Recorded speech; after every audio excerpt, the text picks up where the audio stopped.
नमस्कार दोस्तों। आज के इस वीडियो में आपसे बात करूंगा काइंड्स ऑफ इकोनॉमीज़ के बारे में, यानी कि बचतें कितनी प्रकार की हो सकती हैं। अगर हम बचतों की बात करें तो हमारे पास दो प्रकार की बचतें सामने आती हैं। एक है हमारी आंतरिक बचतें यानी कि इंटरनल इकोनॉमीज़, दूसरी हमारी बाह्य बचतें यानी कि एक्सटर्नल इकोनॉमीज़। आज का युग बड़े पैमाने के उत्पादन का युग है, लार्ज प्रोडक्शन के पैमाने का युग है। इसमें प्रोडक्शन ज़्यादातर मशीनों की मदद से किया जाता है। तो जो फर्में अपने यहाँ अच्छी क्वालिटी की मशीन्स का यूज़ करके प्रोडक्शन करती हैं, तो या फर्म के द्वारा टेक्निक ऑफ प्रोडक्शन या मैनेजमेंट में सुधार किया जाता है, तो उसका लाभ जो है, उसका जो प्रॉफिट है, वो एक पर्टिकुलर फर्म को ही प्राप्त होता है। इसे कहते हैं इंटरनल इकोनॉमीज़। और जो एक्सटर्नल इकोनॉमीज़ है, यह वह बचतें होती हैं या वह इकोनॉमीज़ होती हैं जो इंडस्ट्री में कार्यरत सभी फर्मों को एक समान रूप से प्राप्त होती हैं, बिना किसी प्रकार का भुगतान किए। फर्म का मतलब क्या होता है? किसी विशेष वस्तु का जहाँ पे प्रोडक्शन हो। और इंडस्ट्री का मतलब यह होता है कि एक देश में सभी फर्में को इंडस्ट्री कहते हैं। एक प्रदेश में या एक देश में हर सभी प्रकार की फर्मों को इंडस्ट्री कहते हैं, किसी भी जो कि एक सिंगल प्रोडक्ट का प्रोडक्शन करती है। तो ये होता है एक्सटर्नल इकोनॉमिक्स और इंटरनल इकोनॉमिक्स की बेसिक डेफिनेशंस। आगे बात करते हैं टाइप्स ऑफ इंटरनल इकोनॉमिक्स की, जिसमें पहला है हमारा टेक्निकल इकोनॉमिक्स। अगर हम टेक्निकल इकोनॉमिक्स की बात करें तो ये वह बचतें हैं जो किसी भी फर्म के द्वारा अपने यहाँ एक अच्छी क्वालिटी का टेक्निक यूज़ करने के कारण उन्हें प्राप्त होती है। ये केवल वही फर्में कर सकती हैं जो आर्थिक रूप से मजबूत होती हैं, यानी कि जो इकोनॉमिकली अच्छी होती हैं। वही लेटेस्ट मशीन्स का यूज़ कर सकती हैं, क्योंकि लेटेस्ट मशीन आजकल मार्केट में काफ़ी कॉस्टली आते हैं। जिसके अंतर्गत पहला है इम्प्रूवमेंट इन प्रोडक्शन, यानी कि उत्पादन व्यवस्था में सुधार। अगर उनके पास अच्छी क्वालिटी की मशीन रहेंगी तो वो अपने प्रोडक्शन के मेथड्स में इम्प्रूवमेंट ला सकते हैं।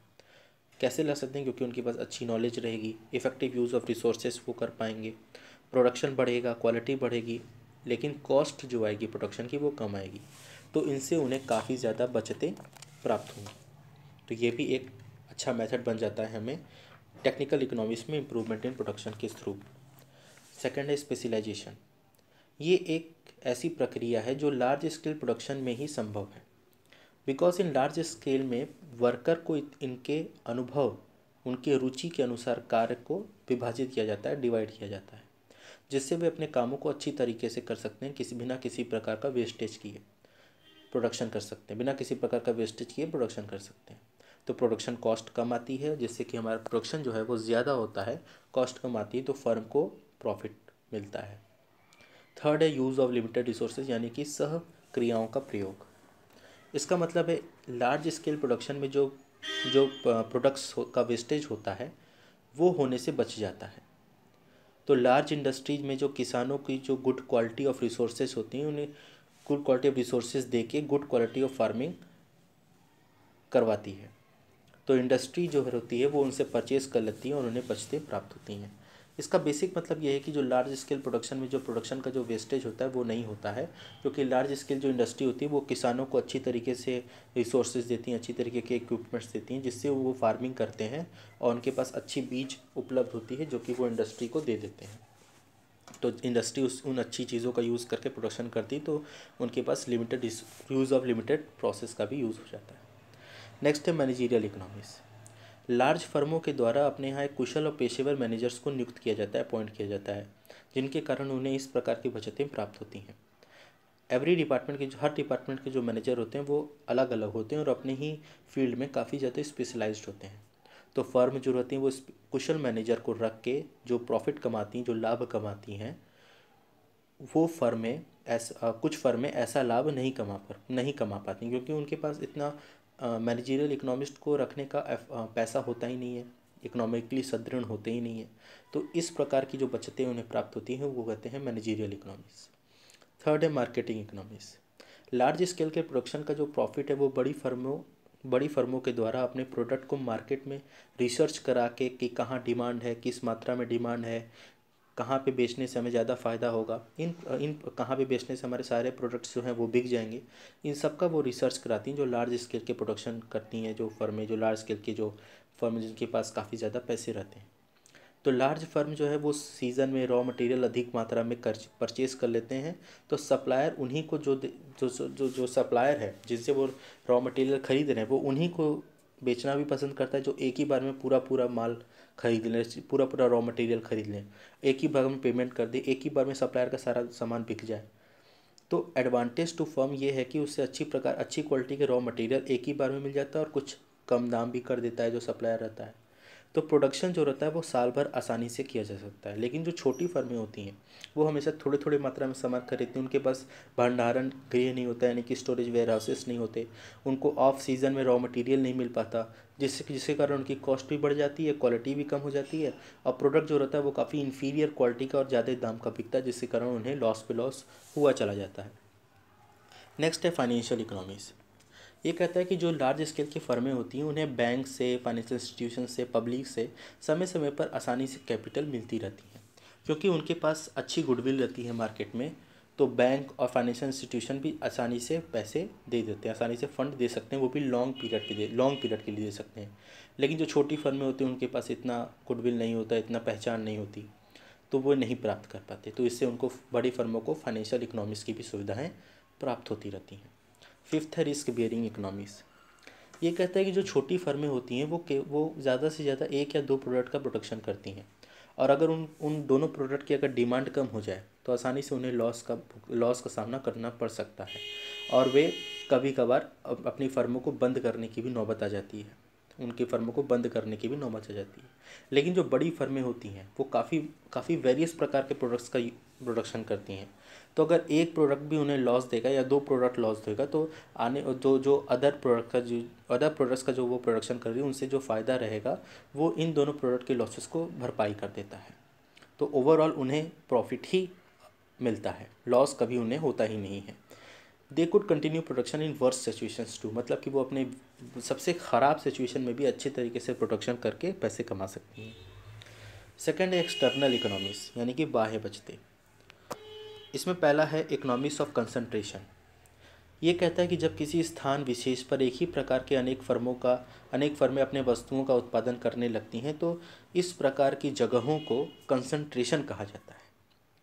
जब किसी स्थान विशेष पर एक ही प्रकार की अनेक फर्में अपने प्रोडक्ट का प्रोडक्शन करने लगती हैं तो इस प्लेस को, उस जगह को कंसंट्रेशन कहा जाता है। तो इस कंसंट्रेशन के कारण उस क्षेत्र विशेष के में कार्य करने वाली सभी फर्मों को जो रॉ मटेरियल है, जो बैंक की सुविधाएं हैं, जो पासपोर्ट है, जो लेबर हो, अन्यथा एक लेबर हो, सब चीज़ उपलब्ध हो सकता है। अन्यथा एक फर्म को इन सभी को अलग अलग खर्च करना पड़ता है, अलग अलग रूप से। अगर मान लीजिए एक ही जगह पे सभी फर्में हैं तो सबको एक बैंक है भाई, तो उसमें सब लोग जाके अपना अपना खाता खुलवा लिया, अपना पासपोर्ट एक ही जगह से ले लिया, लेबर एक ही है जो हर जगह काम कर ले रहे हैं, नहीं तो उनको अलग अलग खर्च करना पड़ सकता था, अलग अलग जाके ढूंढना पड़ता है, भाई रॉ मटेरियल हम यहाँ से लेंगे, तुम यहाँ से लोगे। तो चूँकि एक हर ही जगह सारी फर्म है तो उनको एक ही जगह से सब कुछ मिल जा रहा है। जिस देश का आधारभूत सुविधाएं जितने ज़्यादा डेवलप होंगी उतना ज़्यादा तेज़ी से इंडस्ट्रियल डेवलपमेंट आगे बढ़ेगा। सेकंड है इकोनॉमिक्स ऑफ स्पेशलिस्ट। ये कहता है कि जब किसी स्थान विशेष पर वस्तुओं का उत्पादन करने वाले जो इंजीनियर के रूप में एक स्थान पर एकत्रित हो जाते हैं तो जो छोटी फर्में होती हैं वो इन विशेषज्ञों को कम भुगतान करके आसानी से बचतें प्राप्त कर लेती हैं, जबकि अच्छे विशेषज्ञों को अपने यहाँ रख के यूज़ करके उन्हें सैलरी देके, कॉस्ट देके उनकी जो कॉस्ट है वो बढ़ जाती है। यानी कि अगर हम इकोनॉमिक्स जितने भी स्पेशलिस्ट हैं वो अगर किसी एक ही स्थान पर सब जमघट जमा हो तो इंजीनियर के रूप में वहाँ पे एक जगह बैठ गए भाई, वहाँ से अपनी सारी फर्मों को सर्विसेज प्रदान कर रही। तो जो छोटी फर्म है वो भी उनके जाके भाई मांग सकते हैं कि आप भी हमारे यहाँ थोड़ा मदद कर दीजिए, थोड़ा बता दीजिए हमको। तो इससे क्या होगा कि उनको कम पैसा देना पड़ेगा, क्योंकि भाई वो ऑलरेडी इतना पैसे कमा रहे हैं अलग अलग फर्मों से, तो कम भुगतान पर आसानी से उनकी राय मिल जाएगी, आसानी से प्रोडक्शन अच्छी क्वालिटी से प्रोडक्शन कैसे करें इनका उनको आइडिया हो जाएगा, तो ये भी काम उनको आसानी से सब निकल जाएगा। तो ये होता है इकोनॉमिक्स ऑफ स्पेशलिस्ट।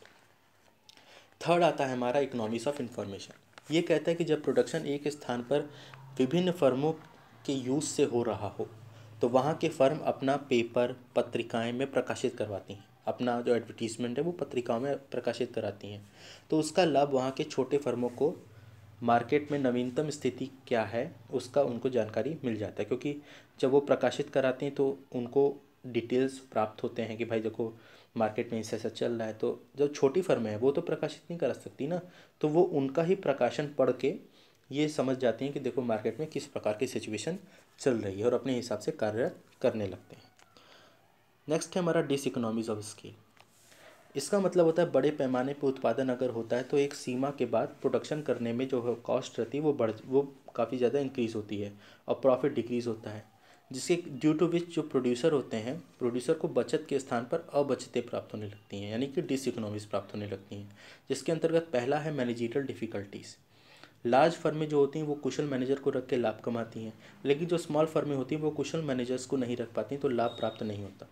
अगर जो लार्ज फर्में जो मैनेजर्स को रख के जो लाभ कमा रही हैं, अगर उन मैनेजर्स की क्वांटिटी अगर बढ़ गई, अगर मैनेजर्स की क्वांटिटी बढ़ गई, जैसे कि मान लीजिए सेल मैनेजर रख लिया, प्रोडक्शन मैनेजर रख लिया, प्रॉफिट मैनेजर रख लिया, तो दोनों के बीच में कभी कभार कॉन्फ्लिक्ट्स हो सकते हैं, मतभेद हो सकते हैं सारे मैनेजर्स के बीच में, तो वो डिसीजन टेकिंग में हमें देरी प्रदान करेंगे और अपॉर्चुनिटी जो रहेगी वो हमेशा कम आएगी, तो हम आसानी से तुरंत उस अपॉर्चुनिटी को नहीं पकड़ पाएंगे। क्यों? क्योंकि हम मतभेद सुलझा रहे हैं लोगों का, और एडिक्वेट प्रॉफिट भी जनरेट नहीं हो पाता, तो ये भी एक मैनेजरियल डिफ़िकल्टीज़ हो सकती हैं। नेक्स्ट है फाइनेंशियल डिफ़िकल्टीज़, यानी कि जो लार्ज प्रोड्यूसर्स हैं उन्हें बैंक, फाइनेंशियल इंस्टीट्यूशन और पब्लिक से आसानी से लॉन्ग टर्म पीरियड के लिए उन्हें फाइनेंस मिल जाता है, लेकिन मंदी के वक्त, इन्फ्लेशन के वक्त बैंक और फाइनेंशियल इंस्टीट्यूशन जनता सभी बड़ी फर्मों को ऋण प्रदान करने को कहती हैं, सभी बड़ी फर्मों को ऋण वापस करने को कहती हैं कि भाई देखिए आपने जो लोन लिया था मैंने तो आपको दे दिया, लेकिन अब मंदी आ गई तो अब हमको मेरा पैसा वापस करिए। तो बड़ी फर्में, भले बड़ी फर्में हैं लेकिन पैसा तो उनके पास आ नहीं रहा है, तो वो कैसे वापस कर देंगी? तो कॉस्ट ऑफ कैपिटल उनकी बढ़ जाती है और प्रॉफिट कम हो जाती है, क्योंकि जब पैसा लौटाना ही है तो अपने कैपिटल में से निकाल के दे देंगे, तो उधार ली गई धन, क्योंकि उधार लिया गया है, तो ये भी एक कारण हो सकता है। फिर आता है तीसरा, लेबर डिफ़िकल्टीज़।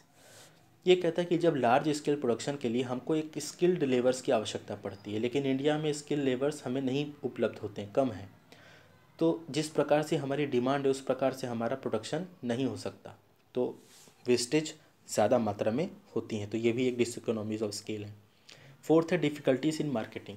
जब लार्ज स्केल प्रोडक्शन होता है तो उसकी जो क्वालिटी रहती है वो अच्छी होती है और प्राइस जो रहता है वो कम होता है, न्यूनतम प्राइस होता है, लेकिन जब वो but for sale there should be the presence of wide market, यानी कि जब आप प्रोडक्शन अच्छे न्यूनतम मात्रा पे कर लिए भाई, अच्छे तरीके से क्वालिटी भी है, और जो उसका प्राइस है वो भी कम है, लेकिन आपको उसको बेचने के लिए एक बड़ा मार्केट भी तो चाहिए, क्योंकि आपने लार्ज स्केल का प्रोडक्शन किया है।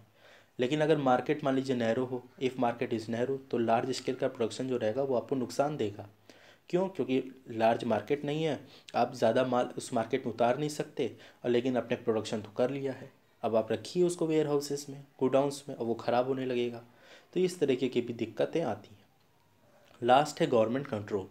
जब लार्ज स्केल का प्रोडक्शन होता है तो these type of producers are less in quantity, क्योंकि लार्ज स्केल का प्रोडक्शन करना सबकी बस की बात नहीं है, कुछ ही लोग होंगे जो लार्ज स्केल का प्रोडक्शन करेंगे, तो जो लार्ज इंडस्ट्रियलिस्ट होते हैं वो मार्केट पे अपनी मोनोपोली स्थापित कर लेते हैं, किसी एक, उन्हीं के हाथ में केवल पावर आ जाता है, और इनएडिक्वेट डिस्ट्रीब्यूशन ऑफ मनी होता है, तो जो गवर्नमेंट है वो इन पे कंट्रोल स्थापित करने के लिए, इन मोनोपोली ताकि डेवलप ना हो पाए, इसको कंट्रोल करने के लिए जो लार्ज स्केल इंडस्ट्री हैं उन पे काफ़ी तरीके की पाबंदियाँ लगाती हैं, उन पे कंट्रोल जमाने के लिए बहुत तरीके का प्रयास करते हैं कि भाई इनको कंट्रोल कर लो, नहीं तो ये डोमिनेट हो जाएंगे, तो अदर जो हमारी जो छोटी छोटी फर्में वो बंद होने लगेगी, भुखमरी फैलेगी, बेरोजगार होने लगेंगे लोग, तो गवर्नमेंट इन पे कंट्रोल स्थापित करती है, तो ये भी एक तरीके की अबचतें हैं, यानी कि डिसइकोनॉमीज ऑफ स्केल है। तो ये था हमारा economies, external economies, internal economies और डिसइकोनॉमीज ऑफ स्केल। उम्मीद करता हूँ आपको ये वीडियो पसंद आया होगा, पसंद आया तो प्लीज़ लाइक कर दीजिए, शेयर करिए इस वीडियो को, और कमेंट करिए अपने सारे डाउट्स को, आपके सारे डाउट्स का जवाब तुरंत दिया जाएगा। Thank you.